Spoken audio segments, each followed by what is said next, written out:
नमस्कार. केरळ ट्रिपमध्ये आपलं स्वागत आहे. तर हे दुकान आहे. ह्या शॉपमध्ये प्रत्येक आजारांवर आयुर्वेदिक औषधी इथे मिळते.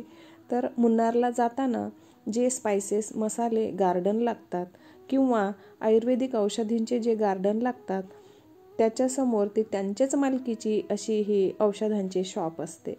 तर आपण ह्या गार्डनमध्ये आता आपण आलेलो आहोत. जे काही मसाले आपण मार्केटमधनं आणतो किंवा आपण वापरतो तर त्या सर्व मसाल्यांची माहिती आणि औषधांची माहिती हे गृहस्थ आपल्याला इथे देत आहेत.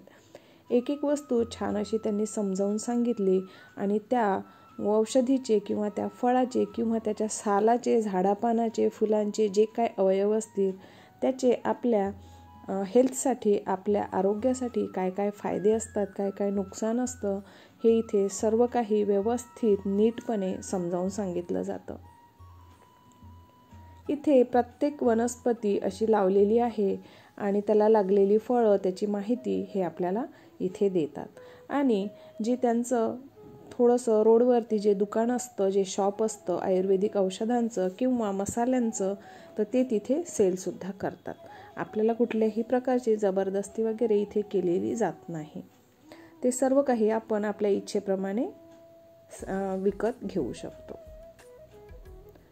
तर इथे सगळ्या वनस्पतीचे फोटो असे लावलेले आहेत आणि त्याच्या बाजूला त्याचं झाड लावलेलं आहे. आता इथे लवंगाची झाडं, इलायचीची झाडं, दालचिनी, जावित्री जे काय असेल, जायफळ, इव्हन जायफळ सुद्धा आम्ही इथे बघितलं. आणि सर्वच प्रकारची मसाल्यात जे वापरली जातात किंवा औषधांमध्ये जे वापरली जातात झाडं, फुलं, वनस्पती ती सगळी आम्ही इथे बघितली होती. आणि त्यांनी हिंदी भाषेमध्ये इतकं सुंदर असं रूपांतर केलेलं होतं, त्यामुळे प्रत्येकाला समजण्यासाठी एकदम सोपं गेलं.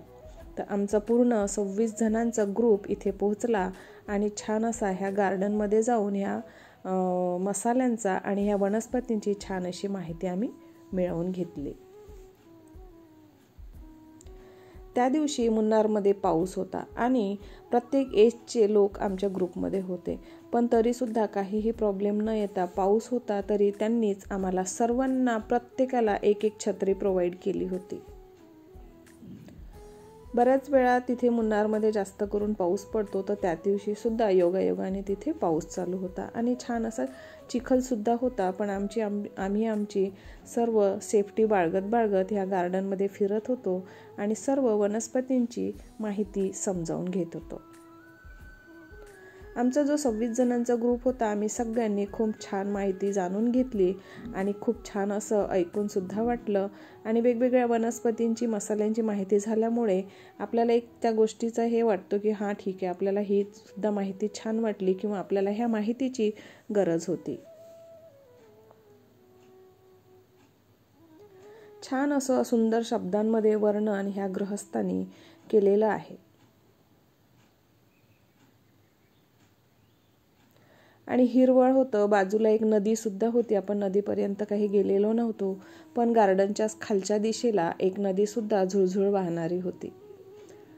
छोटासा धबधबा होता आणि डॅम जो असतो, डॅमचे लॉक सुद्धा बंद केलेले होते, त्यामुळे डॅमचं पाणी वाहताना काही दिसलं नाही. पण नदीचा मात्र आम्ही लांबूनच थोडाफार आनंद घेतला.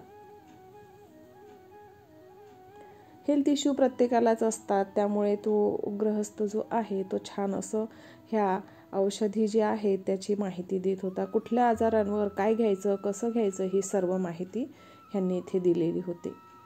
झाडं, फुलं तुम्ही बघू शकता, ओलसर आहेत कारण पाऊस असल्यामुळे मस्त हे सगळं ओलं ओलं झालेलं होतं.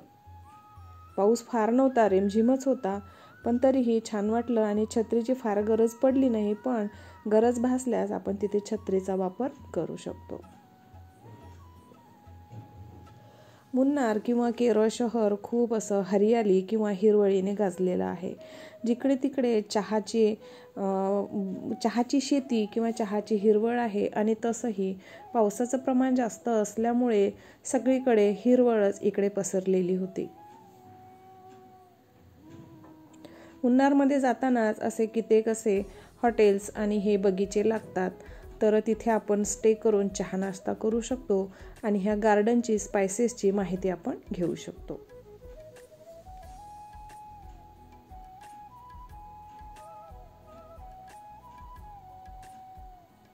तर खूप छान मसाल्यांच्या झाडांनी आणि औषधीच्या वनस्पतींनी बहरलेले हे गार्डन आपण आजच्या व्हिडिओमध्ये बघितलेलं आहे.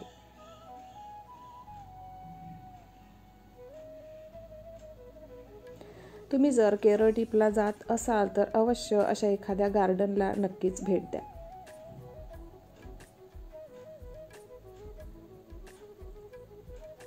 आणि हे झाड आहे शेवटी अंजीरचं. अंजीर तुम्ही बघू शकता, मुळापासून तर झाडाच्या शेंड्यांपर्यंत ह्या झाडाला अंजीर लागलेली आहेत. खूप सुंदर पिकलेली अशी अंजीर. तर हेच आहे ते स्पायसेसचं दुकान. तर ह्या दुकानामध्ये आपण आता एंटर करूयात. इथे प्रत्येक आजारावर औषधी आहे. आयुर्वेदिक औषधी असल्यामुळे आपला कल हा आयुर्वेदाकडे जास्त असतो. हे सर्व काही ऐच्छिक आहे, पण छान वाटलं. प्रोडक्टची माहिती मिळाली, वनस्पतींची माहिती मिळाली, झाडांची माहिती मिळाली आणि मसाल्यांची सुद्धा. मसाले अत्यंत फ्रेश इथे असतात. म्हणजे जसं की लवंग आहे, लवंगीचं तेल न काढलेल्या फ्रेश अशा लवंगा, इलायची, कुठलेही मसाले आपण इथे खरेदी करू शकता.